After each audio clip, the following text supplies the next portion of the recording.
皆さん、こんにちは。マリの日本語ポッドキャストのお時間です。このチャンネルに遊びに来てくれて本当にありがとうございます。今日は2026年の1月20日火曜日です。1月ももうすぐ終わりですね。皆さん、いかがお過ごしですか？私の住んでいるところでは、昨日の夜から冷たい風が吹いていて、今朝は布団から出るのにかなりの勇気が必要でした。そんな寒い冬の楽しみといえば、やっぱり温かい食べ物ですよね。実は先週末、友達の家で鍋パーティーをしたんです。日本人は冬になると、よく友達と集まって一つの大きな鍋を囲むんですよ。今回は持ち寄りパーティー形式にしました。一人は白菜とネギ、もう一人はお肉。私はちょっと奮発して美味しいエビと締めのうどんを持っていきました。みんなでああだこうだ言いながら材料を切ってぐつぐつ煮えるのを待つ時間ってなんだかすごく幸せですよね。湯気の向こうで友達の笑い声が聞こえる。それだけで外の寒さなんて忘れちゃいます。皆さんの国にもみんなで囲んで食べる温かい料理はありますか？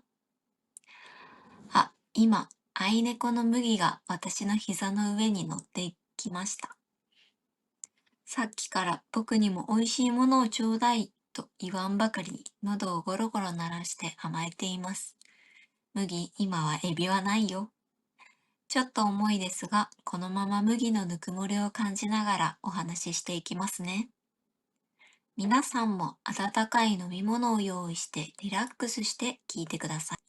さて、その鍋パーティーの最中、お腹がいっぱいになった後に、みんなでカードゲームをしたんです。それが、糸というゲームです。これ本当に面白くて、日本語の勉強にもぴったりなんですよ。簡単にルールを説明しますね。まず、1から100までの数字が書かれたカードを1人1枚引きます。自分だけがその数字を知っています。そして、あるテーマに沿って自分の数字の大きさを言葉だけで表現するんです。例えば、テーマが食べ物の人気だとしたら、100は国民全員が大好きなカレー。1は誰も食べたことがない謎の木の実といった感じです。私はその時75というちょっと高めだけど最高ではない絶妙な数字を引きました。私はこれをどう表現したかというと、寒い日の帰り道にコンビニで見つけた温かい肉まんと言いました。どうですか？皆さんならこの肉まんに何点くらいの数字をつけますか？友達は、おー、それは結構高いね。80くらいとか、いや、お腹が空いてる時なら90だよ。なんて言いながら、みんなの表現を数字の順番に並べていくんです。このゲームの醍醐味は、言葉そのものよりも、その裏にある見えない数字、ニュアンスを読み合うところにあります。日本語の会話ってまさにこの意図に似ているなと改めて思いました。同じ好きという言葉でも人によってあるいは場面によってその程度は全然違いますよね。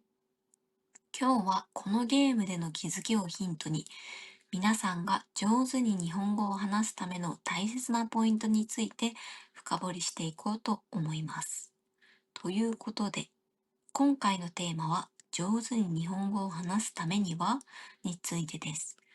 日本語を勉強している皆さんに、日本語が上手になりたいですかと聞いたら、きっと全員がはいと答えるでしょう。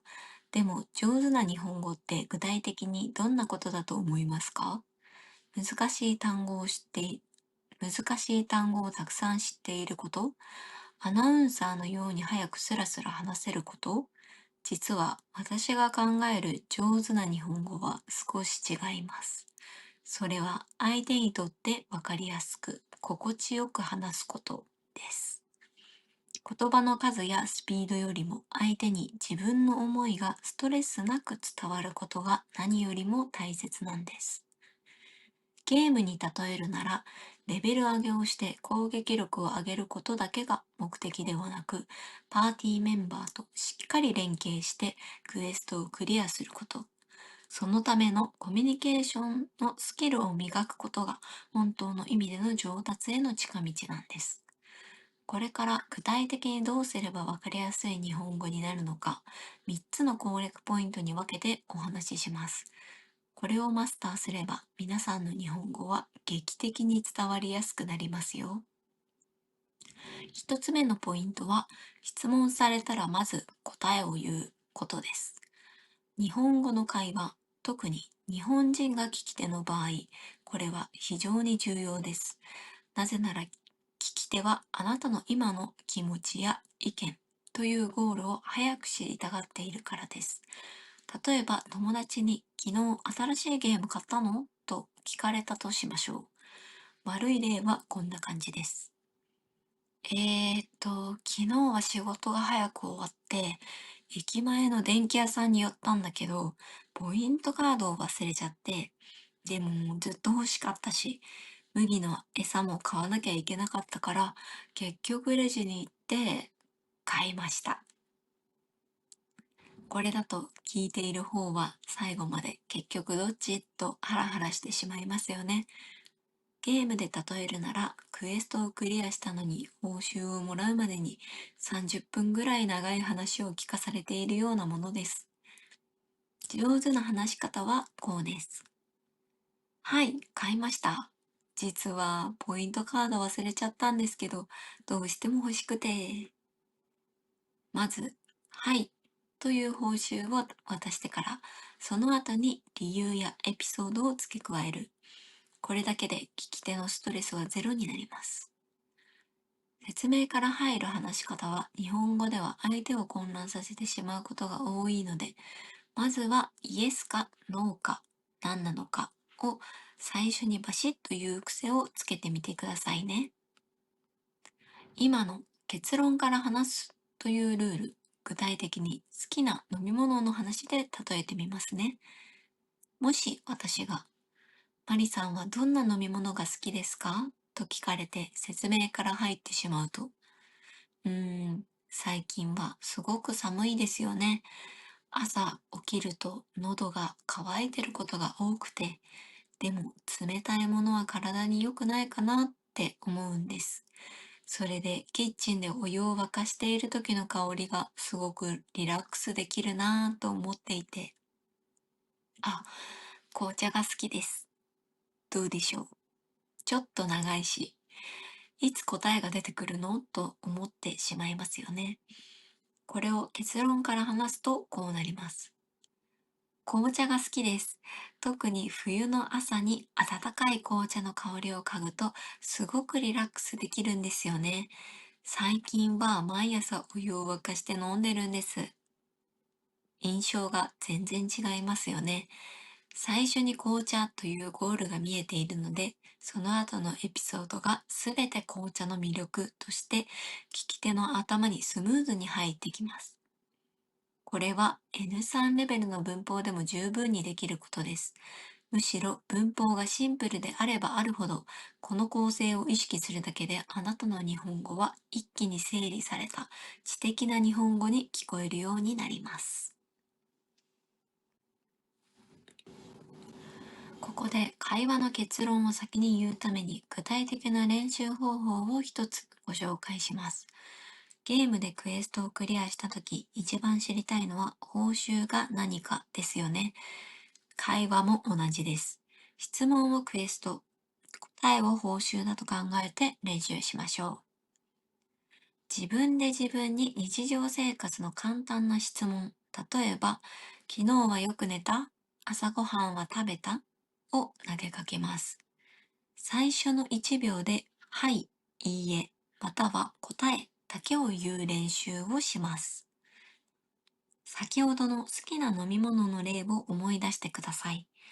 紅茶が好きですと、まずゴールを渡してから理由という追加エピソードを話す構成を短い文章で何度も繰り返して脳に結論ファーストの回路を作るんです。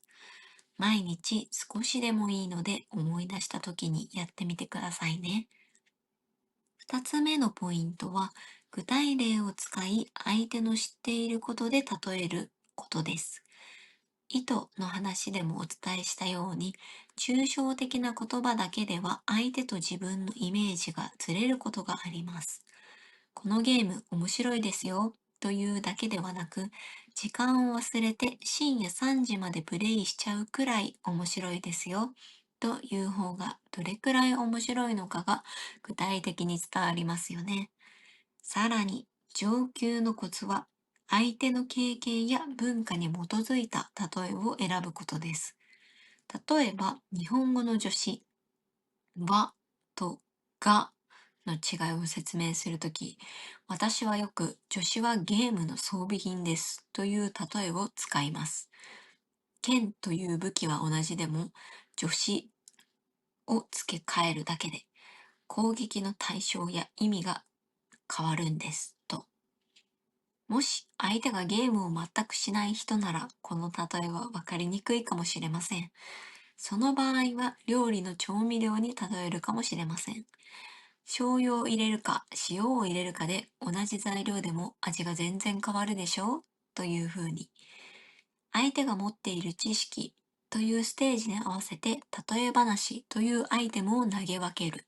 これができるようになると、あなたの日本語はわかりやすいを通り越して心に響くようになります。相手をよく観察して、この人ならこの例えが伝わるかなと考えるのは、まるでパズルを解くような楽しさがありますよ。三つ目のポイントは、感情や理由、背景を伝えることです。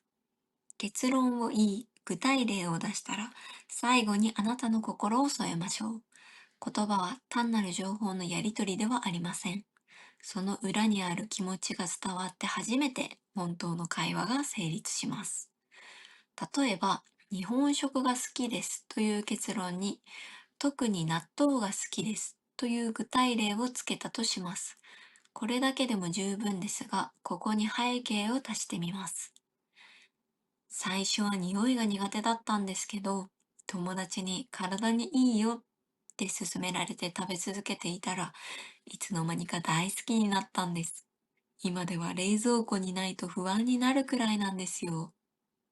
どうですか？なぜ好きになったのかというプロセスや今の大好きという感情の強さが伝わることで、聞き手はあなたに共感しやすくなります。なぜそう思うのか、どうしてそう感じたのかという背景は、あなただけのオリジナルなストーリーです。教科書には載っていないあなた自身の言葉こそが会話を豊かにし、相手との心の距離をぐっと縮めてくれるんです。はい。ということで、今回は上手に日本語を話すためにはというぶりとお話ししました。最後にわかりやすい日本語を話すための3つの黄金ルールを復習しましょう。1つ目、結論から話す。相手にまずゴールを見せて安心させてあげましょう。2つ目、具体例、例え話を使う。